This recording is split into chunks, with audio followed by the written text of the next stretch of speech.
코로나19 백신 접종이 나흘째 진행되는 가운데 신규 확진자는 이틀째 300명대를 이어가고 있습니다. 오늘 서울 곳곳에서 보수단체 집회가 열리고 있어서 방역당국이 긴장하고 있는데요. 코로나19 상황과 대책, 이형민 세브란스병원 진단검사의학과 교수, 양지열 변호사와 진단해보겠습니다. 두 분 어서 오세요. 네, 안녕하세요.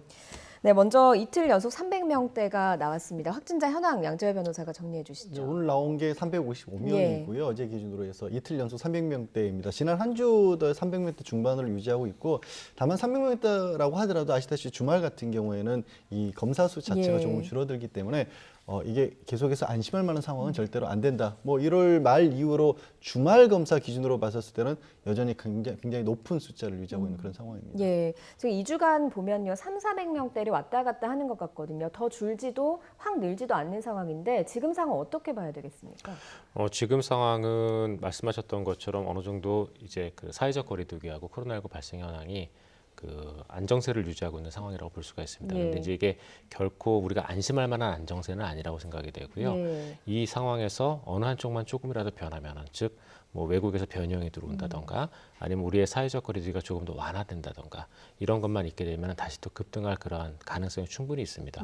조금 전에 이제 주말 동안에 이제 그 나왔던 것을 말씀을 주셨는데, 저희가 주말 특히 일요일만 비교를 했을 때 1월 3일 날 985명이 나왔거든요. 근데 1월 10일 날 419명이 나왔다가 그다음부터는 계속 주말에 300~400명을 지금 왔다 갔다 하면서 그 코로나19 확진자 숫자가 나오고 있습니다. 그래서 이게 지금 결코 줄고 있는 추세가 아니라 간신히 지금 사회적 거리두기 때문에 눌려있는 추세라고 보시는 게 제가 보기엔 맞을 것 같습니다. 어떤 기폭제가 있으면 확 늘어날 가능성도 있는 그런 우려를 해주셨는데, 그런 우려가 지금 직장이나 이런 곳에서 계속 집단 감염이 발생하고 있다는 건 아니겠습니까? 그렇죠. 그러니까 3차 감염 이후의 특징이라고 할 수 있는 부분들은 과거처럼 1, 2차처럼 특정 종교시설이라든가 어떤 단체 아니면 조금 위험이 높다라고 지적된 곳들에서만 집단 발병을 하는 게 아니라 굉장히 산발적으로 전국 곳곳에서 어린이집일 수도 있고요. 또 아니면 수도권에서는 외국인 근로자들이 일을 하고 있는 밀집해서 생활을 했던 곳에 공장지대가 될 수도 있는 거고, 부산 같은 경우 쇼핑센터에서 직원들이 또 집단 감염이 있거든요. 아주 많은 숫자는 아니지만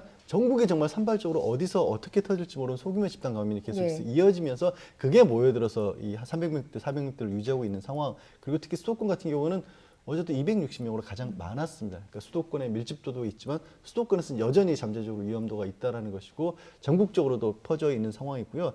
또 아시다시피 이제 지금도 연휴 기간이고요. 설 연휴 끝난 지도 얼마 안 됐고, 그래서 이게 수도권과 전국적으로 확대되는 부분들이 언제 어디서 느슨한 고리가 생길지 모르기 때문에 긴장도를 떨어뜨릴 상황은 교수님도 말씀하셨지만 전혀 아닌 겁니다.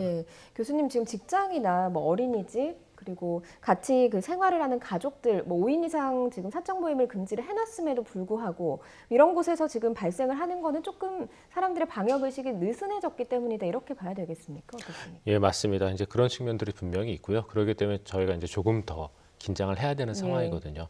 조금 전에도 말씀을 주셨지만 지금 현재 코로나19 확진자들의 그 성향에 대해서 분석을 보면은 일단 그 선행 확진자 접촉으로 인한 게 이제 31.5% 정도 되고요. 그다음에 집단 발병이 31.1%, 의료기관이 9.8% 정도 됩니다. 근데 여기서 제일 중요한 거는 사실은 조사 중의 비율이거든요. 왜냐하면 조사 중이라는 거는 관리 범위 바깥에서 일어나는 감염이기 때문에 어디서 감염됐는지 모른다는 얘기죠. 맞습니다. 그래서 이 조사 중에 있는 감염들이 만약에 우리가 한 1, 2주 정도만 늦게 발견을 하겠다면 이게 바로 집단 감염으로 연결되는 거거든요. 근데 이 조사 중의 비율이 21.8%이기 때문에 얼마든지 이거는 대규모 감염으로 폭발할 수 있는 여력을 갖고 있는 상황입니다. 그리고 또 임시선별진료소에서 그 검사를 해서 확인하는 사람들, 확진되는 사람들도 이게 우리가 이제 코로나19 의심 환자인 경우에는 보건소나 병원에서 검사를 하게 되거든요. 그래서 이제 충분히 관리 범위 안에서 검사를 하는 게 되지만 이 사람들은 임시선별진료소를 방문하는 분들은 그런 분들이 아니거든요. 근데 이런 임시선별진료소에서도 아직까지도 하루에 40에서 80명씩 지금 확진자가 나옵니다. 그 얘기는 지역사회 안에 숨은 감염들이 꽤 있다는 소리이기 때문에 언제든지 이걸 조심을 해야 되고, 그다음에 이게 말씀 주셨던 것처럼 이제 개학이라던가 이런 또 3월 달 들어가지고 또 여러 가지 사회적인 활동을 시작하는 분들이 많거든요.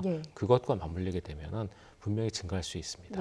방역 당국도 따뜻한 봄 그리고 활동량이 많아지는 신학기를 지금 걱정을 하고 있습니다만, 오늘 좀 걱정되는 부분은 3.1절 도심 집회입니다. 지금도 계속 열리고 있는 거죠?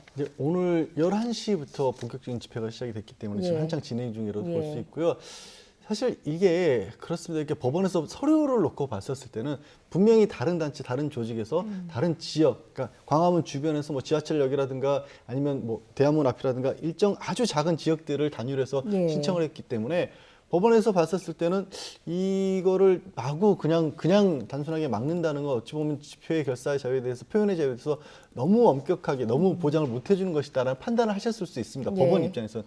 그러나 그냥 상식적인 수준에서 봤었을 때는 저곳에 집회를 뭐 20명, 30명 소규모로 신청한 분들이 다 다른 단체 소속이라고 과연 볼 수 있느냐라는 문제가 있는 겁니다. 현실적으로 봤었을 때는 같은 정당 소속이기도 하고 같은 종교단체 소속이기도 한데 또 그냥 서류로 신청을 했을 때는 20명, 30명씩 쪼개서 신청을 하시니까 말씀드린 것처럼 법원은 허용을 했지만 실제로 그분들이 거기서 모이게 되면 이걸 막기가 굉장히 어렵거든요. 예. 물론 그걸 막기 위해서 경찰분들이 굉장히 큰 고생을 하고 있긴 합니다만 어찌 보면 막을 수도 있었던 불필요한 어떤 노력일 수도 있고 행정적인 낭비일 수도 있는 상황이긴 하거든요.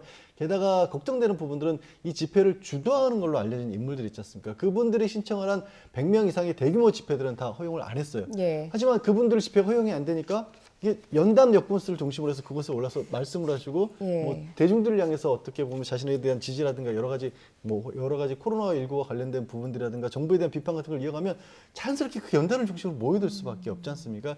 그 가운데서 혹시라도 이 감염병 같은 것들이 확산될 우려도 있고 또 그걸 막으려고 하는 경찰 병력과의 충돌 같은 거 이런 네. 것들이 좀 우려스러운 상황인 거죠. 광복절 집회 이후에 2차 대유행이 시작한 아픈 기억이 있기 때문에 개천절 집회 때나 한글날 집회 때는 좀 강하게 집회를 이제 금지를 했거든요. 이번에는 어떻습니까? 이번에 이게 항상 사회적 거리두기가 단계가 상대적으로 좀 완화가 됐습니다. 예. 그러니까 광복절 집회 직후에는 굉장히 강화된 상황이었기 때문에 거기에 맞춰서도 그렇고 또 광복절 집회 이후에 법원의 일정 부분 허용에 대해서 굉장히 사회적인 비판의 목소리도 있었기 때문에 이번에는 이게 좀 느슨해진 측면이 분명히 있는 거예요. 거리두기도 완화가 됐지 않습니까? 마침 때 맞춰서. 예. 그리고 신청 자체가 법원에서 금지한 부분들을 다 피해가서 신청을 했으니까 말씀드린 것처럼 이게 그냥 서류만 놓고 봤었을 때 어찌 보면 법원으로서도 막을 만한 명분이 딱히 없었을 수도 예. 있습니다. 그 부분은 제가 뭐 어느 정도 인정을 합니다만 그럼에도 방역의 측면에 있어서는 분명히 아쉬움이 있다라는 거죠. 예, 방역 당국도 이런 우려 때문에 계속해서 집회를 좀 철회를 해달라 이렇게 요청을 했습니다. 직접 들어보고 이야기 더 나눠보겠습니다. 마스크를 착용하고 서로 간에 충분한 거리를 두고 다 함께 외치는 구호나 함성은 하지 않으셔야 합니다. 집회 전후로 식사 모임도 반드시 피해야 하는 위험한 행동입니다. 네, 저렇게 뭐 당부는 하고 있지만 과연 저게 잘 지켜질 것인가 이것도 걱정이고요. 지금 비가 오고 있다 보니까 사회적 거리두기를 좀 유지하기가 힘들지 않을까 하는 우려도 되거든요. 어떻습니까? 예, 맞습니다. 그리고 또 저런 당부 사항들을 지킬 것 같지 않다라고 저도 생각을 하는데요. 그 이유가 지난번에 광복절 도심 집회 때도 이제 그런 얘기들이 있었지만 실제로 그 도심 집회를 주도했던 분들은 마스크를 제대로 착용하지 않았고 네. 거기를 주도했던 그 집회를 주도했던 분들이 전부 다 코로나19 감염이 됐던 사례들도 있거든요. 그렇기 때문에 저는 아마 저런 경고나 저런 그 조언을 주신다고 하더라도 충분히 들을 것 같지 않다고 생각이 됩니다. 더더군다나 이제 양 변호사님께서도 이제 좋은 말씀을 계속 많이 주셨는데요.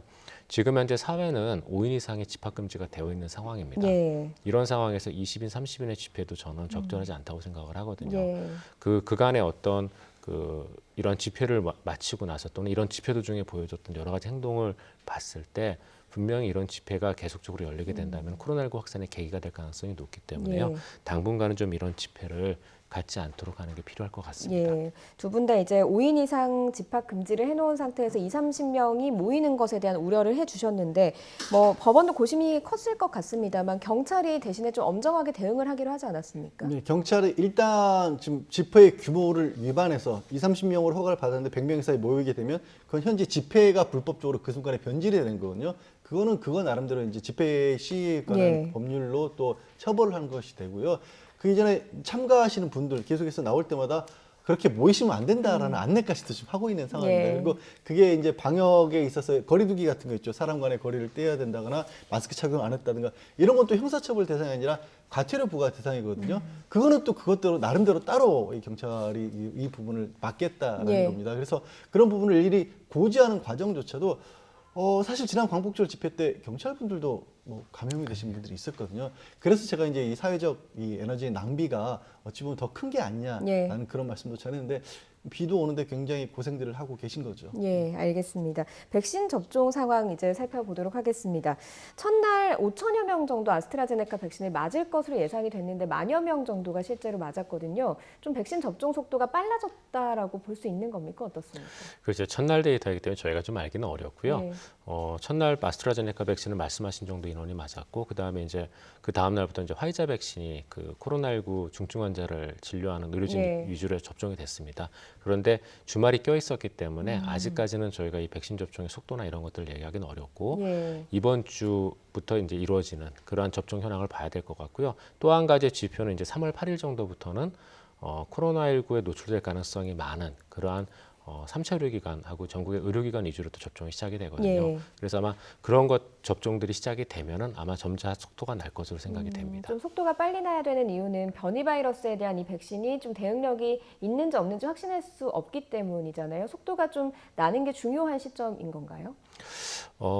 속도가 나는 게 아직 중요하다고 생각은 안 하는데요. 네. 왜냐하면 빨리 맞아서 종식을 하면 좋겠지만 현재 3월 중에 접종이 예상되어지는 코로나19 백신의 그 접종량은 전체적으로 한 80만 명 정도 분량이거든요. 예. 그리고 그 80만 명 정도의 분량이기 때문에 전체 접종 인원을 생각을 해보면 많은 건 아닙니다. 그래서 저희가 아마 5월 정도쯤 돼서 대규모 용량이 그러니까 이 확보가 되어야 예. 아마 그때부터 본격적으로 접종이 시작될 걸로 생각이 됩니다. 다만 지금의 3월 달에 코로나19 그 예방 접종의 의미는 어떤 점에 있냐면은 코로나19를 그 저희가 대응하는 데서 가장 큰 피해를 보는 게 사실은 그동안 요양원, 요양병원이었거든요. 예. 그리고 또 의료기관에서 집단 감염이 일어나는 경우 역시도 큰 희생이 피해를 많이 받습니다. 발생하니까요. 네, 맞습니다. 예. 근데 그런 고위험군에 대한 예방 접종을 저희가 3월 달에 시행을 할 수 있다면은 그러면 이후부터 코로나19 감염이 어느 정도 진행이 되더라도 가장 큰 피해를 군에 대해서는 저희가 보호 효과를 가질 거기 때문에 예. 의미가 있을 걸로 생각이 예. 됩니다. 그래서 3월 달에 접종 속도는 아마도 이분들을 얼마나 더 빨리 우리가 보호할 수 있는 그런 준비를 하느냐라고 생각하시면 될 것 예, 같습니다. 3월 동안에는 중증 환자를 좀 보호할 수 있는 시기다 이렇게 보면 되겠군요. 네, 맞습니다. 그런데 이제 백신 접종을 맞으면서 가장 걱정됐던 그 부분이 부작용, 이상 반응 아니었습니까? 지금까지 어떻게 집계가 되고 있습니까? 지금까지 26일, 27일까지 집계된 걸 보면 112건 가량이 집계가 예. 됐다라고 합니다. 뭐 건수만 놓고 보면 많은 것처럼도 보일 수도 있는데 이만큼이 넘게 이미 접종을 했고요. 예. 일반적으로 백신을 했었을 때도 0.1에서 0.5% 가량이 이상이 확인되기 때문에 이상이 나오기 때문에 이 정도면 보통의 수준을 전혀 넘는 건 아니고요. 예. 더 중요한 거는 이게 이상이 확인된 게 아니라요.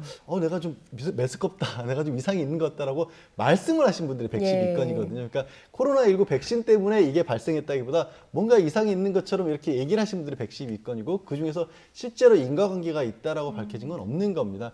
많은 분들이 뭐 아스트라제네카 백신과 관련해서 걱정을 하셨기 때문에 걱정을 하시다가 주사를 맞게 되면 지금 이제 15분에서 30분 정도 현장에 머물다가 예. 또 댁에 가셔도 3시간 정도는 좀 살펴보고 이런 과정에서 좀 이상한 것 같다라고 얘기를 하셨지만 그나마도 무거운 증상으로 실제로 발전한 경우는 없었다고 합니다. 예, 그 백신을 맞았을 때요. 백신을 이제 맞았을 때 좀 긴장감이 있는 상태에서 맞게 되면 좀 그런 이상 반응이나 이런 것들이 좀 예민하게 느껴지는 겁니까? 어떻습니까? 네, 맞습니다. 충분히 그럴 수 예. 있습니다. 아무래도 아는 게 병이고 그다음에 걱정을 많이 하다 보면 또 그 걱정이 또 병이 되는 경우도 있거든요. 예. 물론 코로나19 백신의 어떤 여러 가지 지금까지 나온 데이터를 봤을 때 일부 걱정하실 수 있는 부분들도 없지는 않겠지만 사실 그런 데이터는 훨씬 더 안정감을 주는 데이터가 많거든요. 예. 지금 말씀하셨던 것처럼 우리나라에서 2만 명 정도 접종하는데 100여 명 정도, 116명인가가 지금 이상 반응이 있다고 보고를 했거든요. 그러면 그게 이제 0.06% 정도 됩니다. 그런데 영국의 대규모 접종 데이터에서도 코로나19 이상 반응이 있다라고 얘기 나왔던 게 0.3% 정도 되거든요. 예. 그럼 외국에 비해서 그렇게 크게 지금 차이가 나지 않는 정도고요. 그다음에 일반 접종은 어느 정도 맞냐면 이제 0.5% 말씀하셨는데 그거는 이제 진짜 법적으로 확인된 것들을 얘기를 하고 저희가 질병관리청에서 이러한 예방 접종을 하고 나서 이상 반응이 얼마나 있는지를 실제로 보호자나 환자분들한테 물어보면은 독감 같은 경우는 10에서 20%도 얘기를 하시거든요. 그래서 굉장히 많습니다. 의외로 뭐 주사 맞은 부위가 아프다부터 시작을 네. 해가지고 여러 반응이 나타나는데 거기에 비교해 보면은 그 현재 코로나19 백신은 굉장히 이상 반응이 없는 거거든요. 그래서 굉장히 안전하다고 말씀을 드리고 싶고요.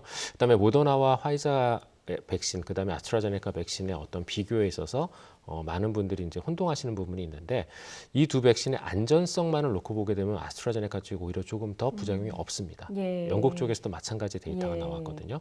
그래서 훨씬 더 맞으신 분들이 부담이 없고 적은 게 아스트라제네카 백신입니다. 다만 예.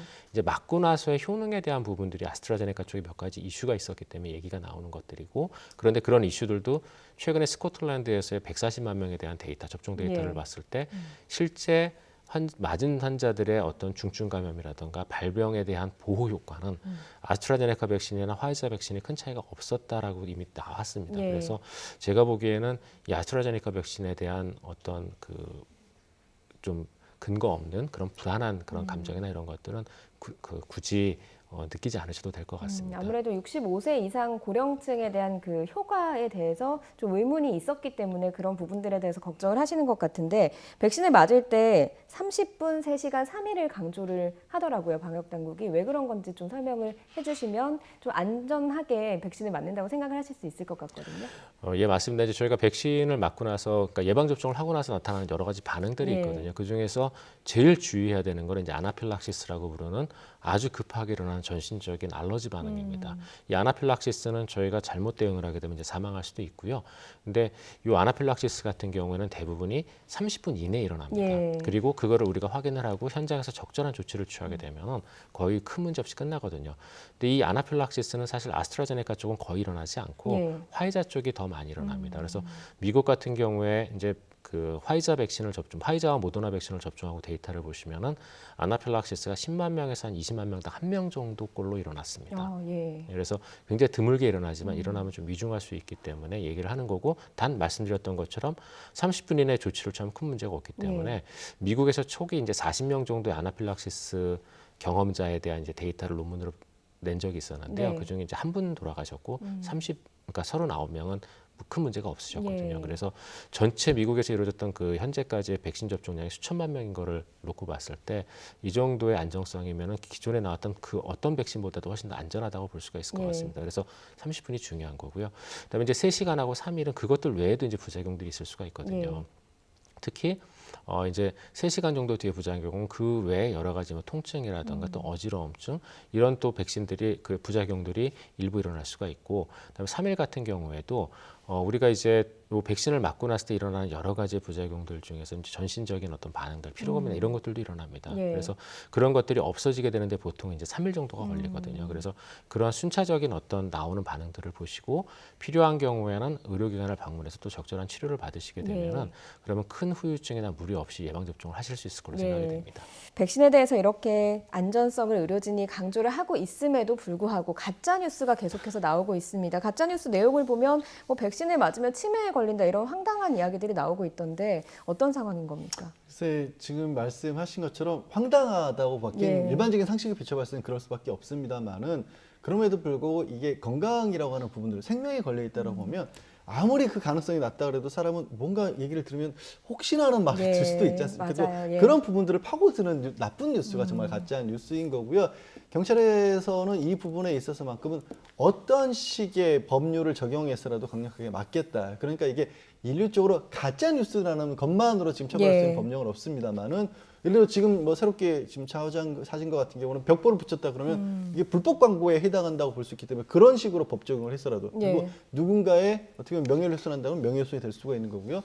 더 심각할 경우에는 이제 감염법에서 감염 방해 행위로까지 할 수도 있는 거거든요. 이렇게 어떤 식으로 어떤 방법을 써서라도 방역 당국도 그렇고 경찰도 그렇고 강력하게 막겠다고 했고 또 교수님 조금 전에 이 백신에 관해서 정말 잘 설명해 주셨잖아요. 조금만 귀 기울여서 듣고 보면 그렇게 걱정하실 일이 아니거든요. 혹시라도 지금 방송 보시면서 그런 사례에 흔들리신다면 한 번 더 교수님께서 설명해 주신 부분들 다 떠올려 보시면 아 그럴 일이 아니구나라는 걸 아실 수 있을 겁니다. 법률 전문가니까요. 어떤 처벌을 받게 됩니까? 지금 말씀드린 것처럼 각각의 법에 따라서 그러니까 하나만으로 이게 가짜뉴스를 막기 어려운 부분이 있는 것은 가짜뉴스라는 이유만으로 처벌할 수는 없는 거예요. 혹시 근데 그 가짜뉴스의 내용이 누군가의 명예를 훼손한다거나 누군가의 업무를 방해한다거나 아니면 심지어 지금 같은 경우 이제 광고물을 붙였을 때 이게 불법 전단지에 해당한다거나 예. 그 각각의 그 혐의를 적용을 해서 처벌할 수 있기 때문에 예. 그래서 어떤 식으로든 하시면 안 된다 이런 말씀이 드립니다. 예. 그리고 이번에 백신 접종이 좀 이렇게 진행이 되면서 화제가 됐던 게 주사기입니다. 화이자 같은 경우는 백신 한 병당 5명에서 6명 정도를 맞으라고 권고를 하고 있는데 1명 정도를 더 맞을 수 있게 이 주사기를 통해서 좀 늘렸다라고 하더라고요. 일반 주사기랑 어떤 차이가 있는 겁니까? 예, 이제 작년부터 이제 K 방역이니 예. K자 붙은 게 많았었는데 이제 K 주사기까지 예. 얘기가 나왔습니다. 근데 지금 이 주사기는 저희가 이제 LDS (Low Dead Space) 주사기라고 하고요. 이제 일부 이제 언론에서 이제 잘못해서 이제 LSD라고 쓰시는 분들인데 그건 마약 계통이라 그렇게 쓰시면 안 됩니다. 예. 그래서 LDS 주사기라고 하는데 저희가 이제 어렸을 때 주사기 갖고 놀아보신 분들은 알겠지만 주사기를 이렇게 쭉 액체를 빨아들인 예. 뒤에 이거를 다시 이제 밀어갖고 주입을 하게 되면은 끝 부분에 있는 이제 뭉툭한 부분 때문에 데드 스페이스라고 부르는 부분이 남습니다. 거기에 약간의 액체가 남게 되거든요. 예. 그런데 이 액체가 저희가 이제 식약처의 법적 기준으로는 잔류부피라고 얘기를 하는데 그게 0.07mm가 남도록 되어 있습니다. 그러니까 그 정도까지는 이제 식약처 기준이었는데 지금 저희가 얘기하고 있는 이 LDS (Low Dead Space는 그 끝 부분에 뭉툭한 미는 부분을 예. 약간 뾰족하게 나오게 함으로써 이렇게 완전 주사기를 이용을 해서 쭉 그 백신 예방 접종을 했을 때 네. 마지막에 남는 그 잔류 부피가 굉장히 극소로 적어지도록 만든 특수 주사기가 되겠습니다. 그래서 이 주사기를 쓰게 되면은 원래는 0.07mm 정도 남아야 되는데 남는 분량이 0.035mm 정도로 굉장히 적어집니다. 예. 그러다 보니까 우리가 화이자 같은 경우는 0.3mm, 그다음에 아스트라제네카는 0.5mm를 접종을 하거든요. 그런데 이때에 남는 분량을 한 번 접종할 때마다 그 10%에 해당되어지는 그런 20% 정도 해당되는 분량이 남게 되는데 네. 그거를 10% 아래로 줄이게 되면은 그러면은 남는 분량만 모아도 저희가 0.2mm 이상이 되거든요. 예. 그러면 이걸 가지고 저희가 한 명 한 명을 정도를 더 더 맞을 수 예. 있는 그런 분량이 되는 거죠. 그래서 예. 이런 식으로 만들어 놓은 거라 굉장히 잘 만든 주사기라고 생각이 됩니다. 그런데 일각에서는 이게 남아있는 그 백신이 오염될 수 있다 이런 얘기도 나오고 있더라고요. 이런 것들을 어떻게 좀 대처를 해야 되는 겁니까? 남아있는 백신이 오염되는 건 아니고요. 그거는 이제 저희가 주사의 일반적인 과정이 오염의 가능성은 항상 있기 때문에 그렇습니다. 근데 저희가 그동안 이제 의료 관련 감염이라고 부르는 이제 의료기관과 연관된 감염에서 주사기에 잘못된 오염에 의해서 생기는 감염이 최근 몇 년 사이에 있었거든요. 그래서 실제로 있었습니까? 예, 있었습니다. 그래서 질병관리청과 식약처에서도 이러한 주사기 안전 실무 지침에 대한 것들을 한 2, 3년 전부터 굉장히 강조하고 거기에 대한 지침도 만들고 예. 의료기관 교육들 시행하고 있으며 거기에 대한 여러 가지 이제 사례들도 교육을 하고 있거든요. 예. 그래서 아마도 이 주사를 하는 과정 중에 생기는 오염은 거의 없을 거라고 생각을 합니다. 그리고 네. 또 남은 볼륨이라고 해서 오염되는 게 아니라 전반적인 이런 과정 중에 생기는 오염을 얘기를 하는 거기 때문에 남은 네. 분량은 이전에 접종했던 그런 분량과 마찬가지로 안전한 거라고 생각하시면 될 것 예, 같습니다. 교수님 말씀을 전반적으로 종합을 했을 때는 백신은 좀 안전하게 믿고 맞아도 된다라는 말씀을 해주셨던 것 같습니다. 네, 맞습니다. 네, 코로나19 상황 그리고 백신 접종 상황 오늘 여기까지 듣도록 하겠습니다. 이영민 세브란스병원 진단검사의학과 교수 양지열 변호사와 이야기 나눴습니다. 고맙습니다. 고맙습니다.